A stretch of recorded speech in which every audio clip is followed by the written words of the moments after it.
Yeah. Analytics off the chain, other channels not the same. Jake and Kyle, you know the name. Headliner Nation, we running the game.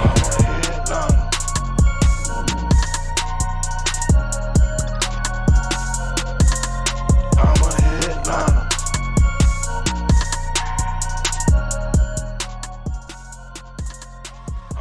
Yo, what is going on, Headliner Nation? Hopefully everybody is doing well out there today. Kyle back with the Fantasy Headliners, and today's episode is going to be talking all about the best draft day values from 2021. Now, you might be saying to yourself right now, or asking the video, Kyle, what determines the best draft day value? Well, there's no hidden secret here. There's no formula that we've come up with. Really, the only thing I've done is I've taken the guys who really on draft day were good values compared to where they ended in fantasy football ranks in 2021. So nothing crazy here. Some of the names, they may be familiar to you, and we'll talk a little bit more about maybe what led them to finishing so high. Is it something they can replicate next year when they're more than likely going to be much higher draft picks? Or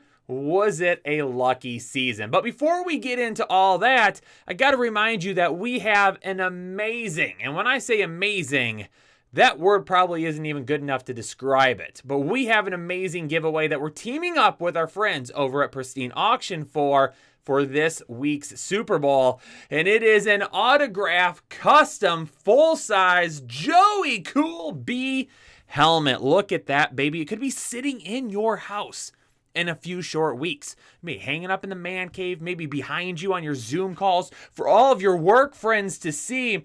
Whatever it may be, you are going to want to get some action with this. Now, you do have up to 4 chances to win. To start it all off, though, you absolutely have to do this. You got to go to pristineauction.com. You've got to create a free account, and you have to use code word headliners. Use the promo code headliners when you create the account. That's going to lock you in. That's your first entry into the giveaway. But maybe you want some additional entries. You will want additional entries, I promise. Then there's a few other ways you can do that. Number one, head over to your favorite platform for podcasts and subscribe to the Fantasy Headliners podcast there. Stay here on YouTube. Go over to Headliner U. Link in the description. Click on Headliner U, subscribe there. Also, head over to Headliner Gaming here on YouTube, where your boy is always playing a little Warzone, Among Us, Madden, different things all the time. So make sure you go subscribe to those 2 channels here on YouTube, and you subscribe to the Fantasy Headliners podcast on your favorite podcast platform, because not only are you going to want all of those entries, but you're not going to want to miss all that amazing content either. So ladies and gentlemen, it's time to jump into it. Let's go ahead and discuss some of the best values on draft day. And we are going to start at the quarterback position. First and foremost, let's take a look at the 3 guys that ended up being the best values at the quarterback position. Justin Herbert, Joe Burrow, Kirk Cousins ended up being the best options at the position. Now, all 3 of these guys, not the best options, the best values. Now, you're probably looking at this and being like, why in the world is Kirk Cousins on the same page as Joe Burrow and Justin Herbert? Again, it all has to do with ADP. Justin Herbert was drafted 59th overall as the quarterback 8. Joe Burrow was drafted 107th overall as the QB 13, and Kirk Cousins was drafted 150th overall as the QB 18. Now, all of them had really different levels of success this year. I mean, Justin Herbert really took a huge step forward, which is kind of funny to me. Not that he took a huge step forward, but that he lands on this, because there were so many complaints at the beginning of the season about Justin Herbert. I mean, there was people in our chat constantly. Do I start Justin Herbert? Do I put him in this week? Do I start every single week? It was the same thing. No, you're playing Justin Herbert. We're not sitting him. It was always very weird to me. With Joe Burrow coming off of that ACL injury, obviously there were some people a little bit worried about him, but we knew he had what it took, and we knew that he was in an offense that could really help his fantasy numbers and fantasy owners because of how explosive that offense could be. We knew that going into all of this.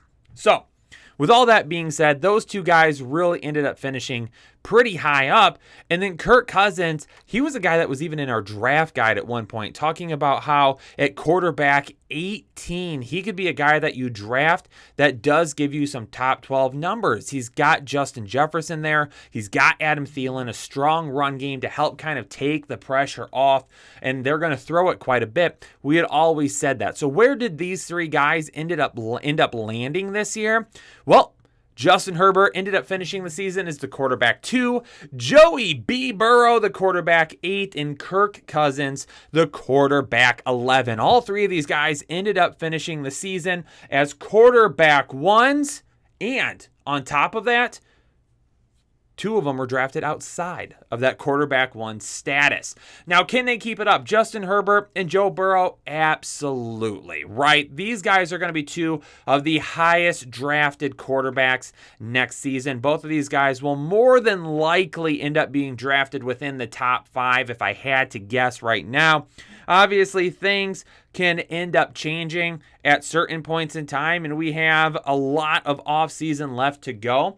But we know that they have great offensive weapons around them. We know they have, Justin Herbert has a good offensive line. They could use a little bit of work. Joe Burrow's offensive line could be upgraded. But these guys have everything that they need in place to really put up big fantasy numbers. Kirk Cousins, on the other hand, though, we don't even know where he could end up being next year. There's talk of Minnesota trying to move on and maybe not even, keep Cousins around any longer. He's done some good things, but I don't think he's been. I think the problem with Minnesota is they look at it and they say he just hasn't been spectacular. They wanted somebody to be spectacular. That's not who Kirk Cousins is. He's done a decent job, but they're getting a little antsy. They've got new coaching staff coming in at this point. Do they trade Kirk Cousins? Do they just walk away from him? Me personally, you might as well stick with him for another year. You've got him under contract for another year, and there's not really going to be a better option for you to run out there right now. So, those are the 3 quarterbacks that ended up being the best values at the position. 2 of those names probably are not surprised to see on there. Kirk Cousins probably does surprise you a little bit being on there. Now we got to move on to the running back position. And 3 of these guys you are going to take a look at. And you're going to say, I knew they were going to be here, right? So let's pop up our top 3 running backs in terms of best draft day value. Jonathan Taylor, Austin Eckler, Joe friggin' Mixon, baby. Joe Mixon! Woo! Woo-hoo-hoo! Glad to see him up there. Jonathan Taylor ended up being drafted 9th overall as the RB8. Austin Eckler was drafted 10th overall as the RB9. And Joe Mixon 19th overall as the RB13.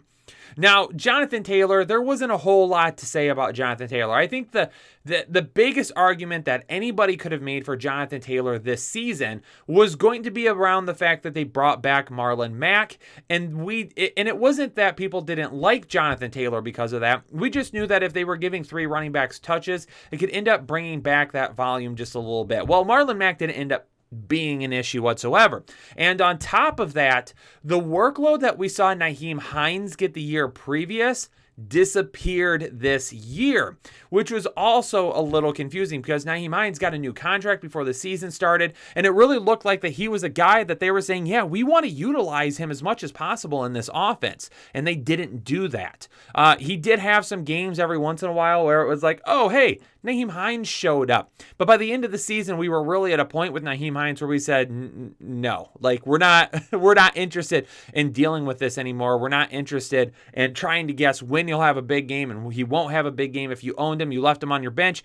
And if you got burnt, which happened very few times, it was one of those things where you just had to take the L on it that week. Jonathan Taylor really got a lot of work this year, not only in the passing game, but on the ground. And I think that was definitely the right move for the Indianapolis Colts. A lot of people were very worried about Jonathan Taylor because of his workload at Wisconsin coming out of the draft, that was going to be an issue for him. It's never been a concern. Never been a concern for me, ladies and gentlemen. So to see Jonathan Taylor absolutely pop off this year was great to see. Loved him coming out of the draft. He's definitely one of those running backs that can do everything, so they need to utilize him as such. The window's open for him right now, okay?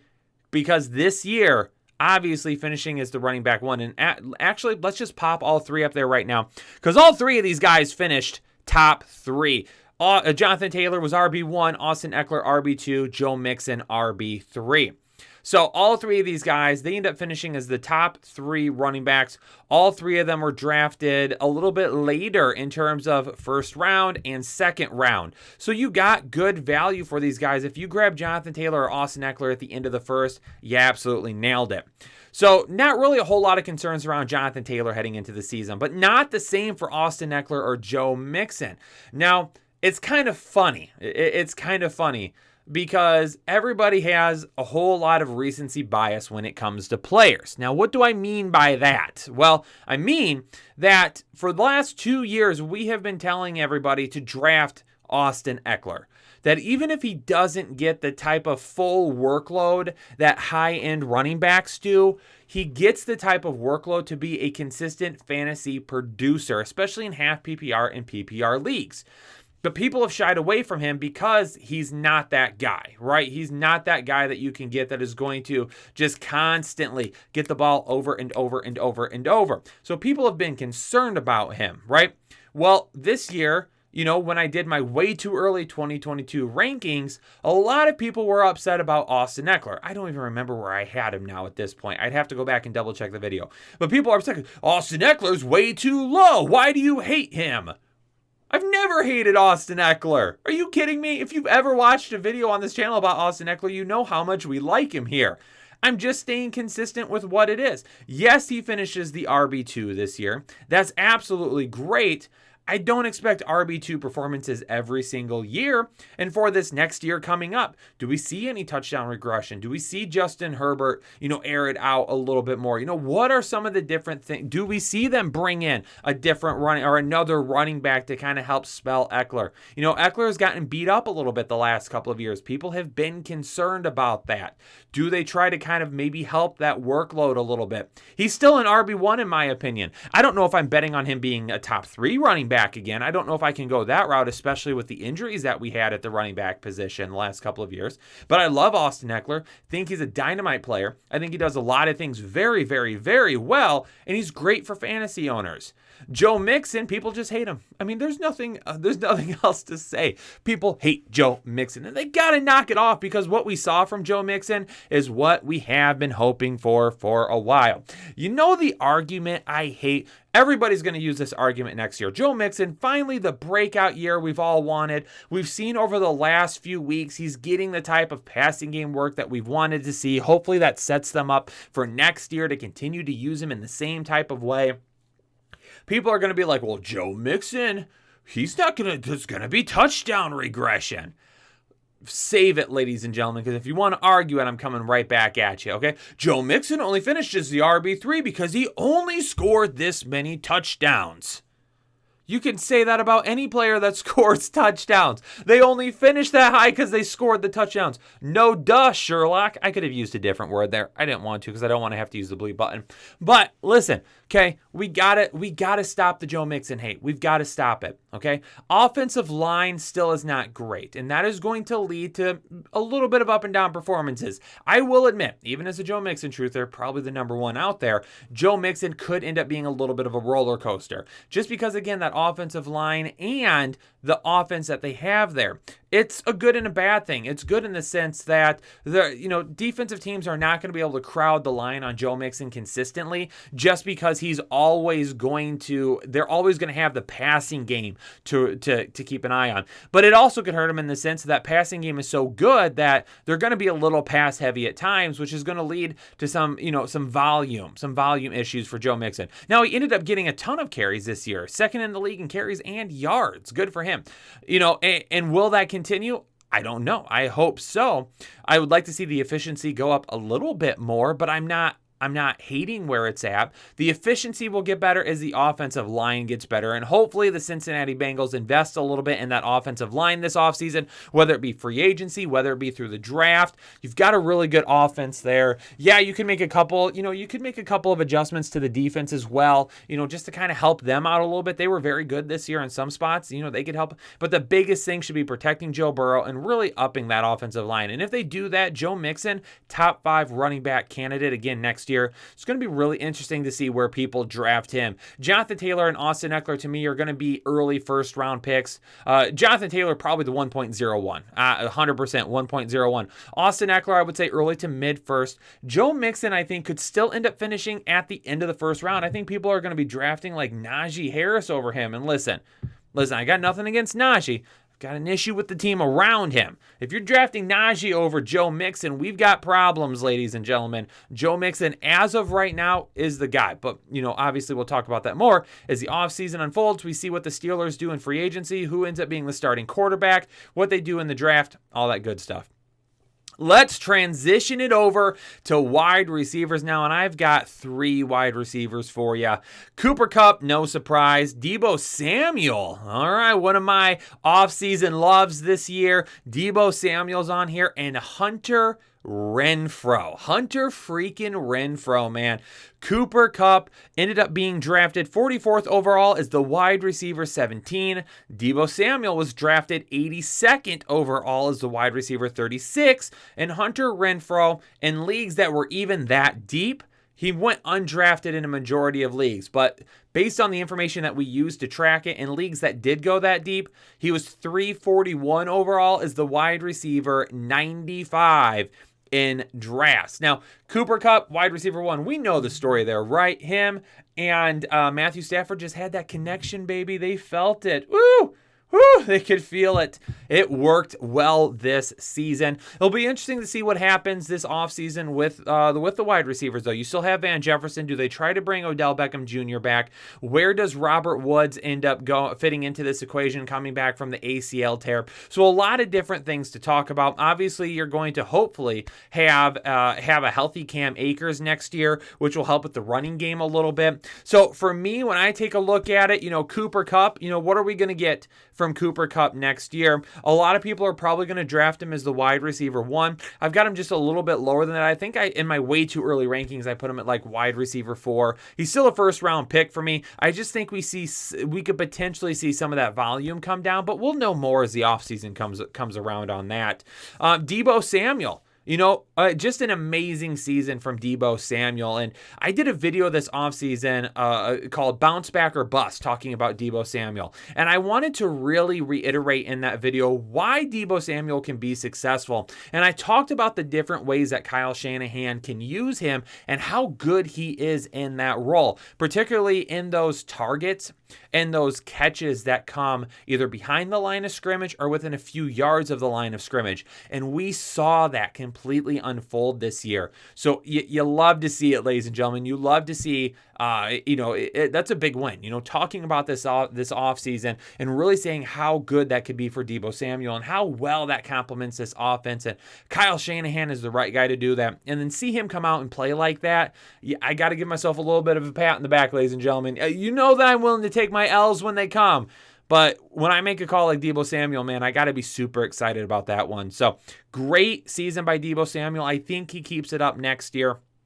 Definitely love his opportunity that he has there in San Francisco. And again, that way that he is used in San Francisco is a way that they continue to use it. Now, people are going to say, oh, those rushing touchdowns are going to come back down. And they could come back down, but they also could turn into receiving touchdowns. They also could turn into some more yards, some more catches, some more rushing attempts, something they didn't do. They did a little bit more as the season went on. So yeah, the rushing touchdowns could dial back down a little bit, but it's not necessarily a bad thing in terms of he's just going to automatically lose those fantasy points. He could pick those up elsewhere. And then Hunter Renfrow, man, whew! I mean, when we take a look at it, we'll pop it up here. Cooper Kupp ended up finishing as the wide receiver 1. Deebo Samuel is the wide receiver 2. Hunter Renfrow finished as the wide receiver 11. Hunter Renfrow, at times this season, didn't have the highest ceiling in the world because he really wasn't looked towards when it came to those big plays and things like that. It was really based a lot on volume. And the volume was there most games for him this year. Definitely stepped in, when Darren Waller was hurt. When Henry Ruggs obviously was cut earlier in the season. When other things didn't pan out, like Bryan Edwards, him and Derek Carr just not being on the same page. Deshaun Jackson not being a good signing. All those things, pop up, and it's like, they brought Deshaun Jackson in, but all of those things being something where, Hunter Renfrow just stepped up. He just stepped up. He was able to step up and help out this offense this year. We'll see what they do in the offseason. We'll see what they do in the offseason in terms of, do they bring in another offensive player? People talk about reuniting Devontae Adams with Derek Carr, former college teammates. Is that something that happens? If they make a big move like that, Hunter Renfrow definitely takes a huge hit. I would think as of right now, he's probably going to be drafted as a wide receiver 3. If I had to guess right now where his ADP would end next year, I would say right around a wide receiver 3 for ADP. Again, I think they make some moves there in Las Vegas. It probably hurts Hunter Renfrow a little bit more than helps in terms of volume, but it could lead to some more efficiency. So I'm not off the Hunter Renfrow bandwagon by any means. I mean, when he came out, I was rooting for the Lions to take him, and of course they screwed that up too. All right. Enough of that. Let's talk about the tight ends now. 3 tight ends I got for you: Mark Andrews, Dalton Schultz, Dawson Knox. Now, with Mark Andrews, is Mark Andrews surprising anyone here? No. And he was only drafted as the tight end 5, so this isn't a huge leap. But the reason I had him as one of the best draft day values is because he was one of the most consistent tight ends that you could even find. And I would argue he was even more consistent than Travis Kelce this year. And of course, Darren Waller was hurt. TJ Hawkinson dealt with injuries and some inconsistencies. George Kittle obviously blew up when he came back this season. So, Mark Andrews just absolutely dominated. And there was people that were worried about him because of Lamar Jackson. That didn't end up being an issue. But on top of that, one of the reasons why Mark Andrews makes this list is because even when there was the injury to Lamar Jackson and we had a couple of different quarterbacks trying to come in and take over, Mark Andrews still ate. Like, he performed exactly the way that he did with Lamar Jackson as he did with backup quarterback. So even when all that happened and you got worried about Mark Andrews, it didn't matter. He still came out, he still balled, and he still gave you a ton of value. So Mark Andrews, great draft pick this year. Ended up going 50th overall as the tight end 5. Dalton Schultz was not even drafted in most leagues. In fact, Blake Jarwin was drafted several rounds ahead of Dalton Schultz. And Dalton Schultz going about 344 as the tight end 38. And then Dawson Knox, 236 overall as the tight end 24. Now, all 3 of these guys ended up finishing as tight end 1s. And we say it here on this channel quite a bit. You could trip into the end zone a couple times a year as a tight end and finish as a tight end 1. That's how bad the landscape is. But with Dalton Schultz, he ended up finishing as the tight end 3. Dawson Knox is the tight end 8. At one point in time, Dawson Knox was the tight end 1.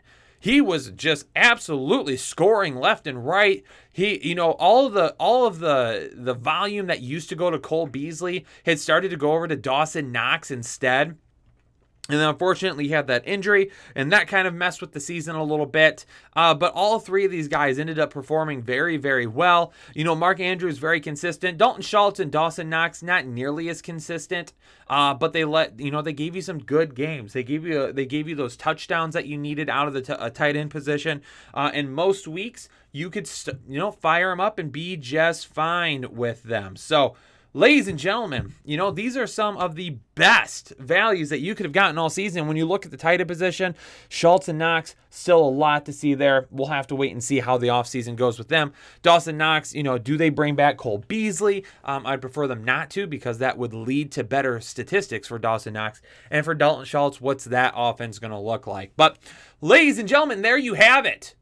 Thanks so much for tuning into this episode of the Fantasy Headliners. Make sure you do everything that you need to do to enter our giveaway for the signed Joe Burrow helmet. If you're new here at the Fantasy Headliners, you got to subscribe and become a part of Headliner Nation today. But hit that like button on the video for me if you appreciate the content. And then let me know down in the comments below, who did you draft this year that ended up being your best draft day value? I don't care about, some of you are going to reply with the names that you had here, but was there anybody else not named here that you drafted, got a great value on, and ended up killing it for you this season? Let me know down in the comments below.